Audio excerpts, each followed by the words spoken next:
Hi everyone, welcome to Traveling in Peru's Spiritual Experiences. My name is Ricardo Rivera and I'm gonna be your presenter today. With 20 years of experience, traveling even in Peru has been dedicated to provide information and news about Peru, as well as providing the best and exceptional experiences, both virtual and in person. I have been teaching Peruvian cooking lessons for over 4 years, around 5, as well as I've been the main chef of different cooking studios in Cusco City. My goal by doing this is to be able to share my culture with people all over the world.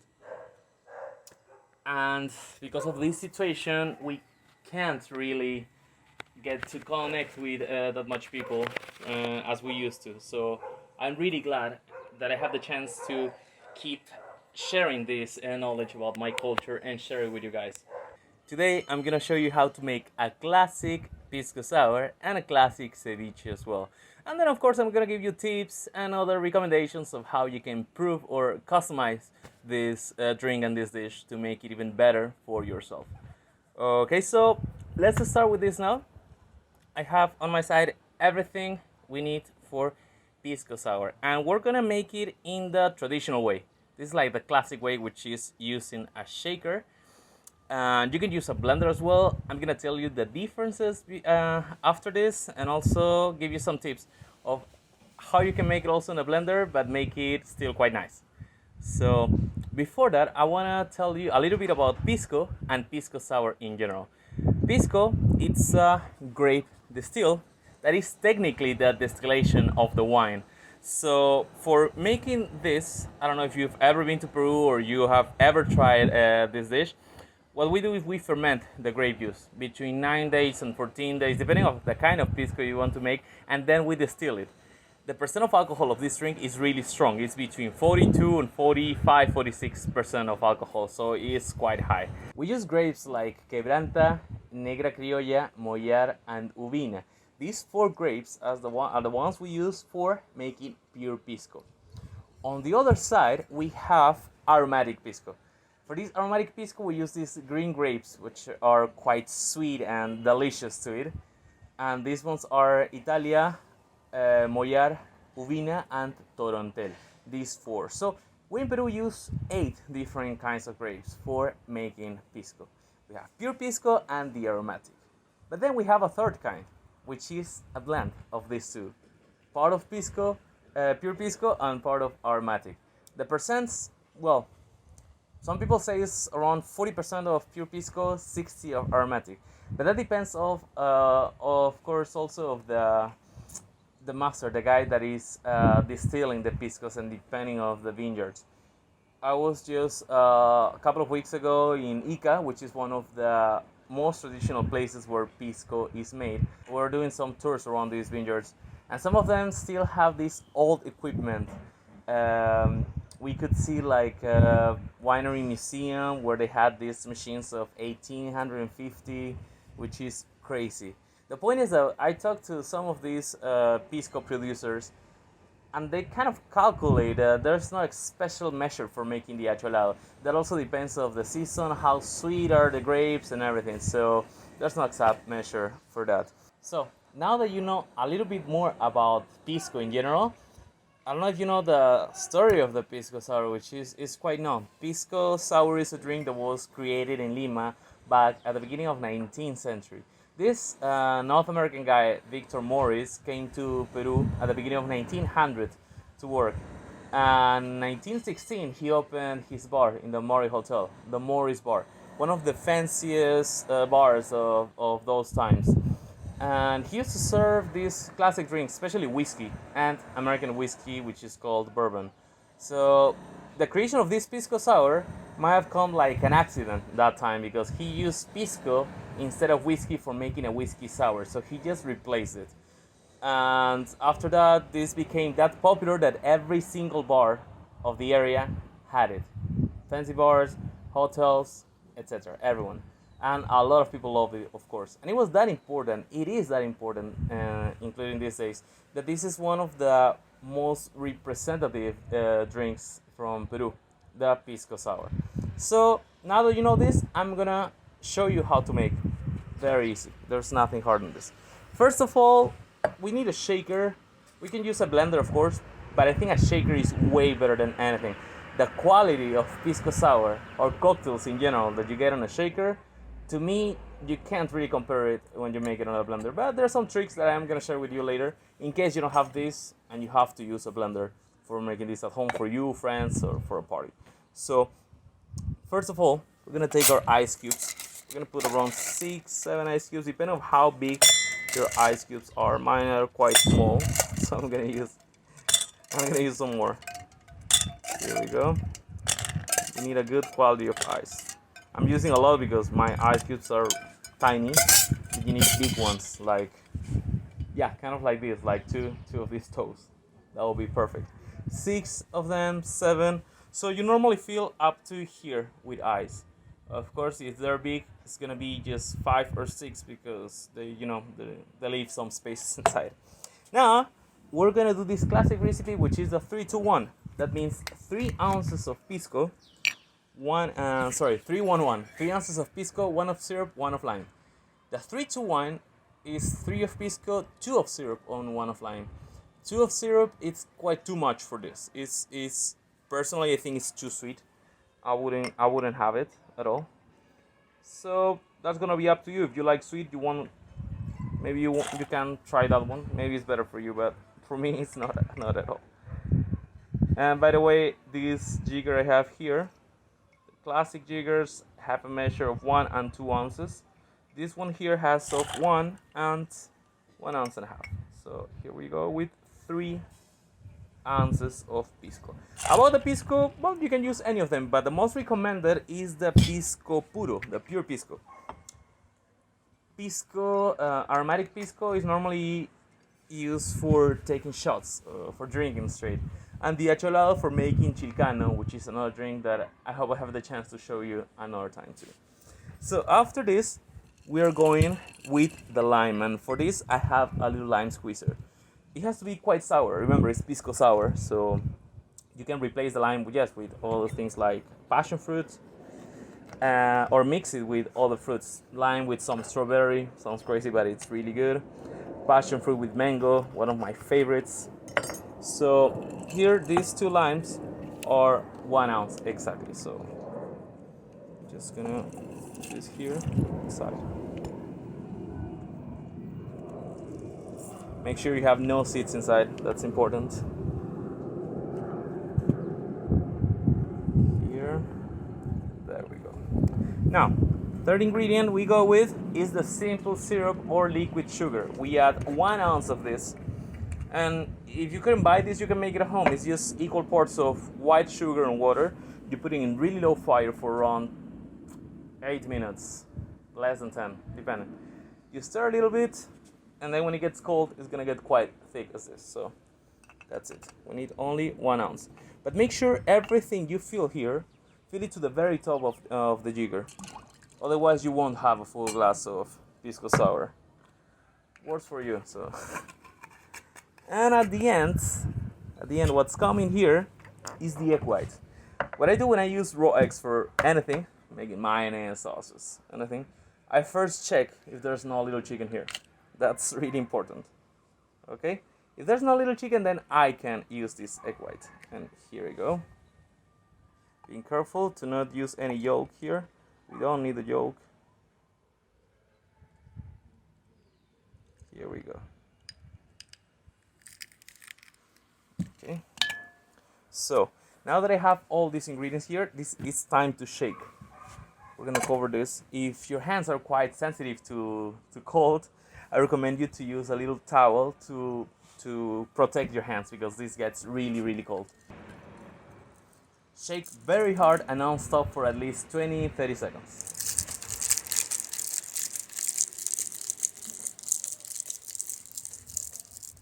This gets quite cold, so protect your hands if you are sensitive to it, okay?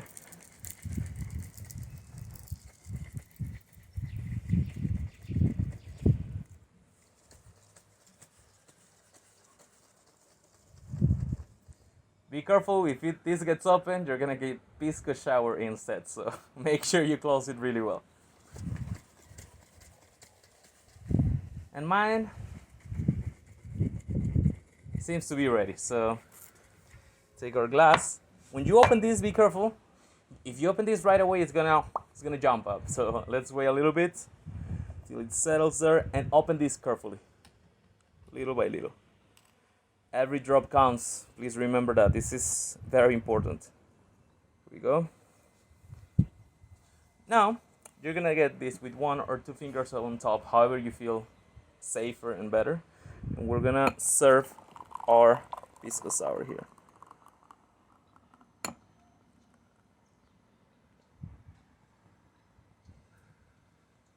So, full glass of pisco sour looks perfect. If you don't feel the jigger to the top, probably this is not gonna happen.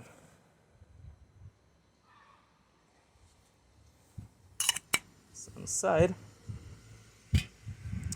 And now the perfect topping for this is our bitters. Here I have these Angostura bitters. We need just a couple of drops. 1, 2, 3, 4. Yeah, that's all we need. This is mostly like decoration, and it has like this aromatic touch on top of it that for some people can be quite weird to have like this raw egg on top. It shouldn't be smelly, of course, but you're not supposed to drink this. So to drink the Angostura, of course. You're not supposed to mix these Angostura bitters with the drink. It just stays on top, so don't stir this. So this is, showing you this, I can tell you the differences between making a pisco sour on a shaker and using a blender, which is technically the foam. This foam is like almost 2 fingers of foam because I shake really hard. You can have this or maybe a bit less, like 1 finger, a little bit less. But if you use a blender, you can have more than half. Definitely, almost all the glass is gonna be like foamy. And the other difference is like here in a shaker, you kind of melt the ice that is inside. When you use a blender, you break the ice, and you're gonna get little pieces of ice here that at the beginning can taste good. It's gonna taste good anyway, but then that ice is gonna melt. It's gonna be a bit more watery. Some people like it that way because it's gonna be more fluffy. I prefer to make it on a shaker, so this is up to you. You're gonna love it, I know. The other thing is that even if you make it on a shaker, but if you don't shake well, when you put the bitters on top, the bitters are gonna go through the foam and they're gonna open this. That's why you have to make sure you shake this really hard. Okay, now, cheers. Wow, this is really good. Wait. Wow, it's really good. Whew. But it's good that we have a drink now, so we can start cooking. Before going to the ceviche, I want to tell you that in case you use some passion fruit, that's my favorite version actually. Use a little bit of lime, not much, not 1 ounce of course. Use 1 dash of lime. It's gonna add a really nice touch to this. Or mixed fruits, as I told you before. Use the passion fruit, put it in a colander and take just the juice, or put it in a blender, press it for 3 seconds and use a colander so you guys get the juice. You don't need the seeds on that. Try mixing mango with passion fruit. Actually, that is killing. That one is pretty unique. And well, there are others that you can make with some kind of spicy flavor that you find them mostly in Peru. And if you ever come here, especially to Cusco, you're gonna be able to find the cocoa leaves pisco sour, which is really good too. So cheers, and I hope you are able to come here soon. Now let's go to make our ceviche. These 2 things I'm showing you today, the pisco sour and the ceviche, are really, really easy to make, but you have to follow some steps. Have you ever heard that when you improvise on things, those things are better? Well, this could be one of those things. I'm gonna explain you why, because you can add and kind of create your own flavors of this. Look, ceviche is a dish that has existed here technically forever. The origins of this dish are very ancient, or hundreds and thousands of years from now. There's a civilization called Wari, and they used to cook raw fish with a little fruit, which is similar than a banana outside, and and inside looks like the passion fruit. So it's a very sour fruit, and it's delicious. and that's how they used to make like what we might know as the first kind of ceviche ever made.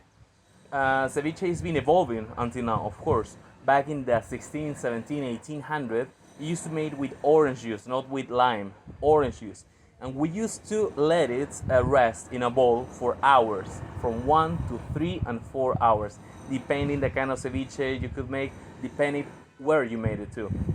So ceviche, we have the versions of here of Lima, like the street food version, which is one of my favorites. The versions from the north of Peru, which can be like the best ones you find. And I'm gonna show you how to make a classic. And again, I'm gonna give you some other ideas of what you can do, and you can customize this dish, and even make a vegetarian or vegan version in case you want to, because there's nothing hard on this. First of all, we need to have everything ready here, and that's why we're gonna start chopping a couple of ingredients, and then we're gonna start making our ceviche. So first, I want to take my ginger. Ginger is not a classic ingredient for ceviche, but I love using this, so I want to show you how I make the ceviche. There's one guy called Javier Wong, which is the most famous ceviche maker of the world, and he only uses 5 ingredients. He uses onion, lime, salt, fish, and what's it? And pepper. That's it. He doesn't use anything else. Well, I'm not him, so I use a bit more things. And I'm gonna show you now how I make it, okay? So we get this. So we get a little piece of ginger. Don't need much. And the way I add my ginger, I use grated ginger. You can chop it a little bit, but when you chop it, it's kind of the juice stays inside. So I want all the flavor to be out in my ceviche, right? So I'm gonna peel this. You can use a knife to peel it, but I prefer to use a little spoon like this. It's way easier. You're gonna take care of your hands, definitely. It's easier, faster, and there's no waste on this one. So here we are. Da-da-da. I hope you guys are playing some music right now at home, because that's the best way of cooking, right? Some nice music, some drink, and being excited for making a really good dish. So now we stop everything we're doing for a second, and we take another sip. This is very good. Always keeping our working space very clean, right? Always, every time. So what we're gonna do now, we're gonna get a little piece of ginger here. We don't need that much. Calculate approximately, well, per portion of ceviche I use approximately a little bit more than 1/4 of teaspoon, but of course, it will depend on for how many people you're making this, right? So now you can peel this with the knife. You could easily do it that way. Or if you want to make it easier and you want to take care of your fingers, you can use a spoon like this. You pass it on skin and you peel it. It's very easy. So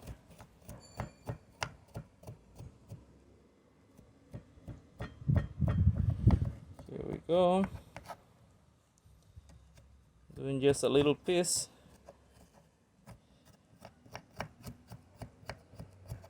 And that's it. Always try to keep this clean. And now from this we can do many things. You could chop this really thin. The problem when you chop it is like most of the juice, the water inside the ginger, which is full of flavor, stays there. If you don't have a grater, I love using the grater. I think it's the best I can use for this. If you don't have this at the moment, you can use a fork and start pressing this down. Pressing it very hard. You can use a mortar, or you can blend it with a tiny bit of water, and it's gonna be really good too. But this is my favorite way, so I'm gonna start with this. I'm gonna just use the grater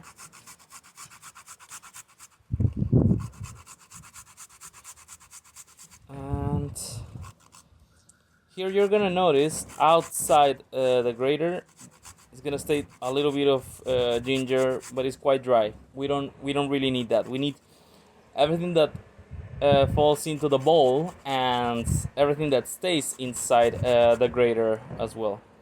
So we press this quite well. All the juice we need it inside. So this part dry, I throw it. I stay with this and with this part inside the grater. And I'm fine with this now. Let's clean our table again. Remember, always keeping this, our working space, quite clean, right? We stop everything and we take another sip of Pisco Sour. It's very refreshing, actually. Now we're ready to start this, and let's see the ingredients we have here. I have my grated ginger. I have my mashed garlic. I'll just put it in a blender with a little bit of water, a bit of salt if you want. That's it. I have this corn, which is a Peruvian corn. It's toasted corn. This is one of the sides, and I'm gonna also tell you later which other sides you can use for this. Here we have our boiled sweet potato, red onion, chili pepper, some coriander or cilantro, and lime for squeezing. We have to squeeze it right at the moment. So what we're gonna do is now take our fish. I have this fish. It's a white fish. It's quite similar than, what could it be, like the sole fish. Sole fish is one of the best ones you can use. Here in Lima or in the north, normally we use white fish, like white flesh meat. When I was living in Cusco, I was there for over 4 years, almost 5 years. I couldn't really find fresh white fish, so I would use trout, and it was delicious. Actually, I think that flavor grew on me more, that I like most than anything the trout ceviche. But the most important is that you use the most fresh kind of fish that you find. Doesn't matter that much. Of course, it's important the kind of fish you use, but most important is that this is fresh. That, depending on that, your ceviche is gonna be good or amazing. So if you follow my recipe, it's gonna be at least good. But depending on the fish and the quality of fish you find, it's gonna be unbelievable. So let's go with it. We're gonna cut this in some stripes. I don't want to cut this in big cubes. I want quite small, like this. I'm cutting this in stripes like this. So here we go.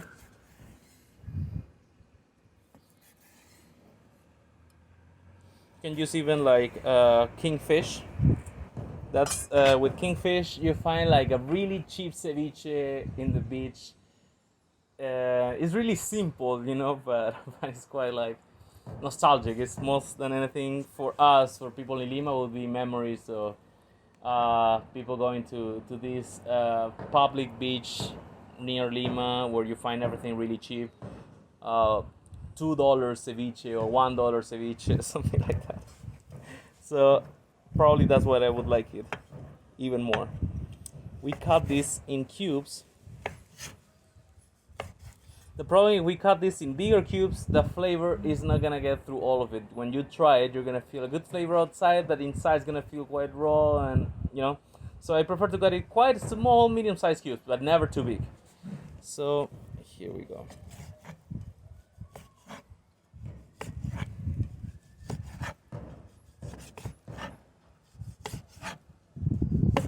Always remember to use quite a sharp knife for that. And here we have our fish. Now, the first ingredient of ceviche is always... Where's my salt? Well, this happens even to the best chefs in the world. So, first ingredient we're gonna add, and this is very important, is salt. You take a good amount of salt. I'm calculating around a little bit less than half of a teaspoon on it, so let's serve very well. If you leave this rest for like a couple of minutes, you're gonna notice that the fish is gonna get a bit bright. It's gonna kind of sweat a little bit. It's because the sodium of the salt is gonna have that reaction on the fish. So we stir very well. and add also a little bit of pepper, just a little bit. Well, actually add it to your taste, no problem with it. Now that we added the first ingredient, let's go with these other ingredients that are quite important for this. First, I'm gonna add some of the grated ginger that I have. So as I told you before, we're gonna add like 1/4 of teaspoon approximately here with the juice. If you want a bit more flavor, throw some drops on that. And then we're gonna add a bit more of what I added of ginger, of garlic, of this mashed garlic here. There we go. If you need more of this later, you can add more of this later, but you can't take it out. So it's really important to go little by little. And now we stir very well this. Mine needs a bit more salt. I like it quite salty too. So now we keep stirring this very well. And now it's time to add, of course, more flavor, and we are going right now with this, with the coriander. I'm gonna take some of my coriander. I like it a lot actually. If you don't like coriander that much, you can replace it with parsley, but coriander has a very special flavor of this that I don't know if you can replace it, that's the thing. So let's mince it. Let's take our coriander, let's put it like this in our fingers, and let's cut it really thin.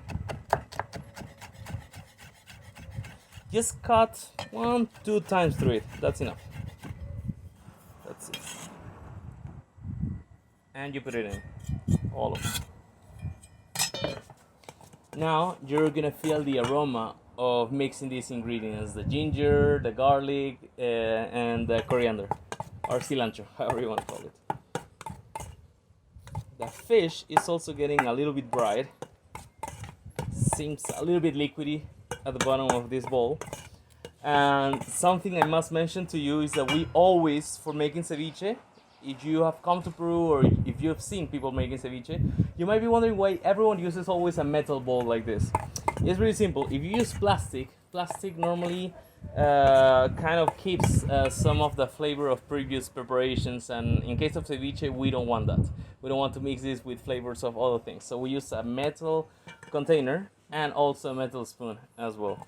Some people use glass, which is good too, but this is, I don't know, this just looks better than looks like, yeah, typical for ceviche, and it's very nice. So after this is optional, but really important. We're gonna add some of our hot pepper. Remember, if this is not spicy, it's not Peruvian, and we kind of love spicy here, so let's take some.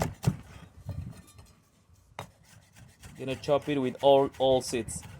Remember, it has to be something that is spicy but tasty, not just spicy. The Peruvian peppers are delicious. This is called ají limo, this one here, like Lima, but O at the end instead of A. It's, yeah, medium high in level of spicy, but it has a lot of flavor, so that's the thing, that's what we want here. Whatever you are, I know you're gonna find something like that, quite hot but really tasty at the same time, right? And now let's go with one of the most important ingredients of this preparation, which is lime. We have here key lime. I'm gonna take 2, 4, like, for now, 6 key limes. Let's see how it goes. So I'm gonna cut just the top. You can also cut in the middle, but you take the head and the bottom. You can cut in the middle. I prefer to just take the head of it. I have this lime squeezer here for this, and I don't know if you have seen this at home. Many people are surprised when I met them here in Peru in a cooking class, and they've been like, "Wow, I've never seen that." This is the most simple tool that we use here for limes, and there's a bigger one for oranges as well. So take one, put your lime, the cut part, facing down, and you're gonna press once. The thing with the Peruvian lime in general is this lime is really strong. It's really strong, and acid, very tasty, but it has also a strong level of bitter. this tanning that is near the skin, this white part. If we press this too hard, we're gonna take that bad flavor, but that we don't want at all in our dish. So when you use this, you're gonna press it just once. That's it. There's a lot more juice there, but that contains that bitter part I'm talking about. So I'm not telling you to throw it. You can use it for lemonade or something else, but for ceviche it's not gonna be good. So I want you guys to have the best result at home. So believe me, this is the best way to squeeze the limes here. What people normally do, these ceviche makers in the streets outside the beach in the north of Peru, they squeeze the lime with their hands, but they don't squeeze 2, 5, 6 limes. They squeeze over 20 kilos a day, and with the time your nails could start disappearing little by little. So just telling you to have an idea of how strong this lime can be. A part of lime, oops, I missed this.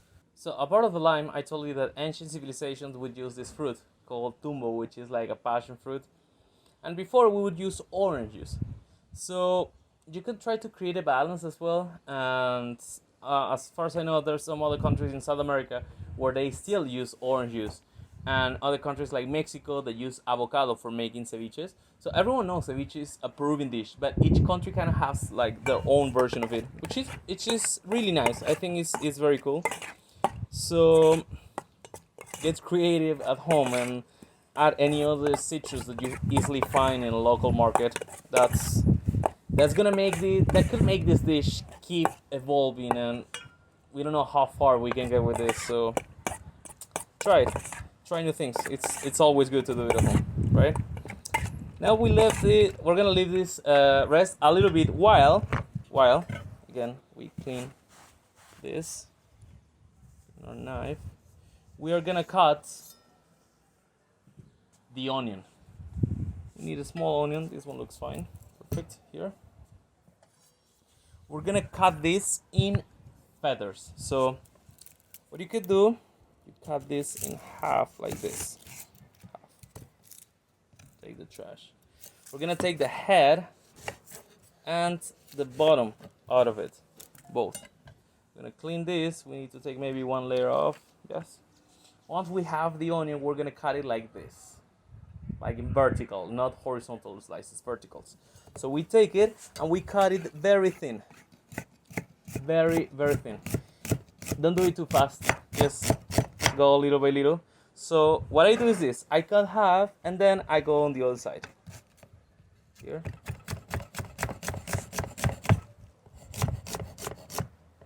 I like doing it this way because I hit a point where I had the heart. I don't normally use the heart, so I take it out and I continue chopping the rest very thin and careful. For this, of course, you need quite a sharp knife, right? We're gonna take this that we just cut and we're gonna put it like this on top of our ceviche. About the amount of onion we're gonna add here, it should never be more than the fish. So I'm using this small onion here. Remember, this is ceviche of fish, not ceviche of onion. So onion is not the main ingredient here. It's just one of the sides, a really good one, by the way. But it's not the main ingredient. So we add a bit more than half of a small onion. Let's see, you can calculate. Of course, if you're making this in a party you're hosting and you want to make it last more, yes, put a lot of onion there so it can look like, wow, a huge amount. But if you're making for yourself, for someone special, for your family or for some close friends, no, come on, make something good. So not much onion, unless you like it. That's a personal opinion. Here, again. And I'm gonna throw this here. I'm gonna cut a bit more because at the end I'm gonna put some like raw onion on top of it. You're gonna see.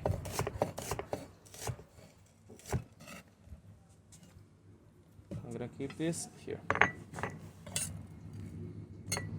It's always good that you have some empty containers next to you so you keep everything better organized here, right? Table always clean, and we stir again. This is smelling very good, honestly. This is getting really good. Oops, I dropped some. Oops. Here. Now we're gonna try. We're gonna try a little bit of this juice to see how it is. Wow. Wow. This is strong. It's really good. I'm gonna add a tiny bit more of garlic. Like this. Just a little bit, and a little bit of ginger. It's nothing. As I said, this is like, add this to your taste. What I mentioned before is like a standard measure that I would use, standard amount. But you can add a bit more, a bit less, or add the standards I mentioned before little by little, so you can control it even better. A little bit more of salt for me. But this is not too sour. In my case, it's well balanced. In case you have like a really sour result at home, there are a couple of things you can do. One, put 3 big ice cubes and stir. Stir for 20 seconds, 30 seconds, 1 minute, and then try a little bit. That's gonna start releasing little by little water that is gonna balance this a little bit better. When you try and it's good, you take the ice cubes out. Another thing you can do that is way better, of course, is making some fish stock. To make fish stock, it's very easy. You just have to put the fish bones with the head, wash it really well, of course, clean it, and put it in water with some ginger, some garlic, some celery, and red onion as well. Put it in water, get the strong fire, and let it boil. Once it started boiling, you're gonna reduce the fire to the lowest possible, so it doesn't reduce that much. Let it boil there for around 40 minutes, 1 hour, or a bit more, depending how much you're making. And that's it. You're gonna let it get cold. When it's cold, that's what you're gonna use for making this a bit less acid. Of course, you have to make that ahead of time. And something else, and something cool you could do too, is like put those in those little boxes to make ice of that fish stock. So just put it in here, and little by little start making start getting the acid level lower. Okay, so here we go. We start this very well, and we are like done here with this. I told you this is very easy to make. Now you can try again. Let's try it again. Of course I will try again.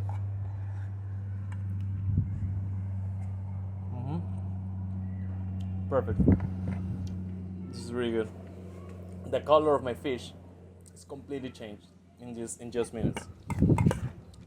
So first, what we're gonna put here, I have here my boiled sweet potatoes. Take 1, 2, and 3 pieces. Sweet potato is a really good side for this because remember, ceviche normally is really hot here, and the sweet potato is gonna make the spicy level go down. It's gonna make a good balance on it. Put our ceviche, fish ceviche, not onion ceviche, remember? Wow, it's really good. And if you have trout, this rainbow trout looks like salmon. Use it too, actually. Yeah, that's my favorite fish for making ceviche now. And now this toasted corn on the side.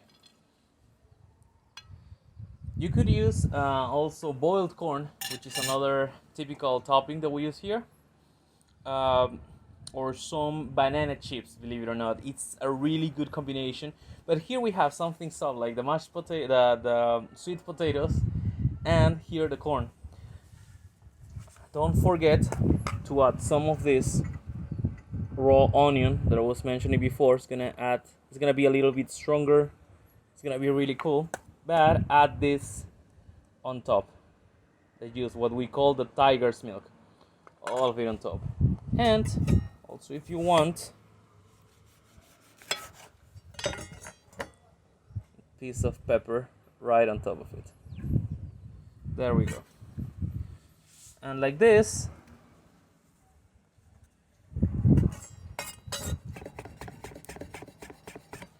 we have our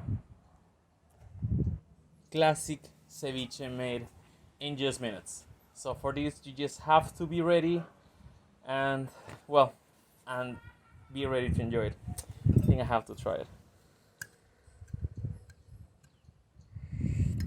Pick a bit of everything. Well, it's very good.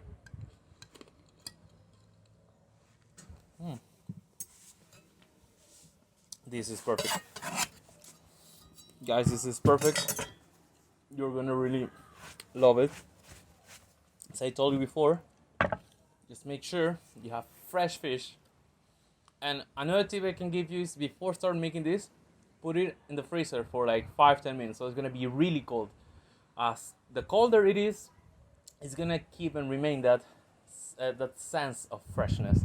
If it gets warmer, it's not gonna be that good. Of course, it is a cold dish that you are supposed to eat as soon as you make it. If you try to save it for later, flavor is not gonna be the same. The texture of the fish is not gonna be the same either. So I think those are the best tips I can give you right now. I really hope you guys like this this experience with me. My name is Ricardo Rivera. I really hope that we get to see each other soon, or at least you can see me, because I don't know, I can't see you right now, but I hope I will. Thank you. Until next time. Bye.